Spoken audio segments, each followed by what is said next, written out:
While Texas has a more than $32 billion budget surplus, California has more than a $20 billion deficit.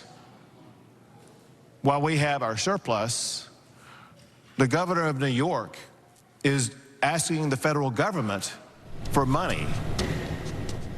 Texas Governor Greg Abbott more or less taunting his favorite targets on opening day of the session. Rudy, let's talk about the surplus. If Republican primary voters get their way, and they often do, much of this windfall will be returned to taxpayers, with the rest socked away or spent on business-friendly infrastructure. Agree or disagree? Yeah, I agree with that. That's the best bet. The problem is any property tax rebate will quickly evaporate without any kind of real reform regarding the local appraisal district. Speaker Phelan, it was right on target, I think. He mentioned that kind of reform after securing his speaker's position in the speech on Tuesday. Remember, this is one-time money. I think the best use, build some water supply networks to help during times of drought, identify and then expand the top narrow roadways in the state that have been overrun by urban growth. We all have those roadways. We all drive on those, right? Add new power lines out of the wind and solar farms to population centers. Boy, we really need that. And maybe, as the speaker said, and also the Comptroller said, maybe some new scholarship funds for trades like plumbing, electrical, healthcare jobs, things like that. What do you think, Greg? It all sounds good to me, but it all costs money, Stephen. Hegar advised investing some of the surplus in human resources. However, in Speaker Dade Phelan's acceptance speech, we didn't hear anything about raising teacher pay, increasing state workers' salaries, or addressing the chronic lack of mental health care. Do you anticipate any conflict? Oh, of course there's going to be conflict. We have difference of opinions, and you have more than 100 lawmakers that are going to be proposing different things.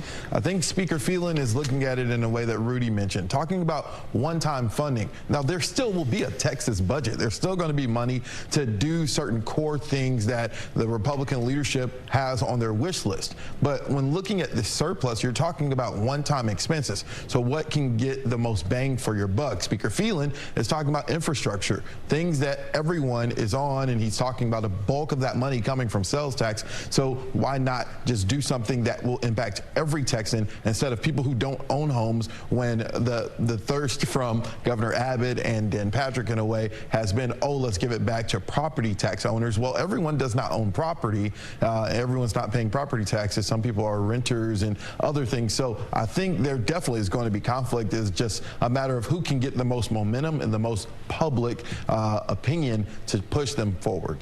Rudy, there seems to be consensus among the big three, and Hegar for that matter, in regard to using a big chunk of the surplus for property tax relief. I'm assuming that will be welcome news in the Austin area, where homeowners have been hammered particularly hard. I think it's Pandora's box. That's why I used Pandora in my one word. I think you open this thing up and you start looking at all the other things, and people are going to start saying, now wait a minute. And for example, is the recapture, the buzz here in Austin, the metro area regarding that is the claim that there's a lot of extra money that's being generated by Robin Hood recapture, well over what was originally estimated. So now there's this belief that all that extra money from the recent spike in home values that we all saw here in Austin and other parts of the state, that's not going to go to the poor school districts, but into the general fund, a great big dark hole. So that argument may be an oversimplification of what actually is happening, but it's a good argument for giving the cash back or making sure that the money, how's this, directly tying that extra Robin Hood money to an education project. It is Pandora's box. Stephen, you talked about momentum and public opinion. Democrats would like to see issues like mental health, teacher pay, and affordable housing addressed with the surplus, but they don't have much leverage. Your thoughts?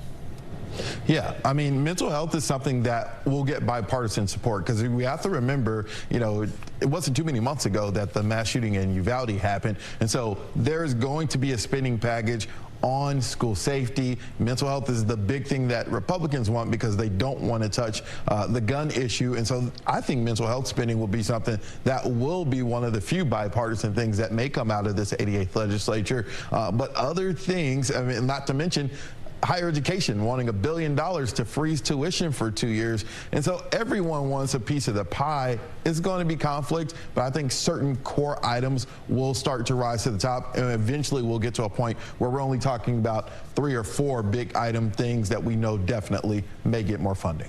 Quickly, Rudy, back to Abbott taunting the liberal states of California and New York, essentially saying, we do it right, you clearly don't, and here's the proof. What's your take?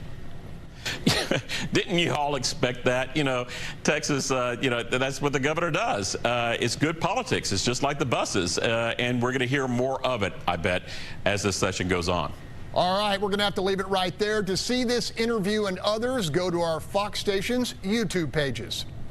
And you can keep the conversation going with us by interacting with us on our social media sites.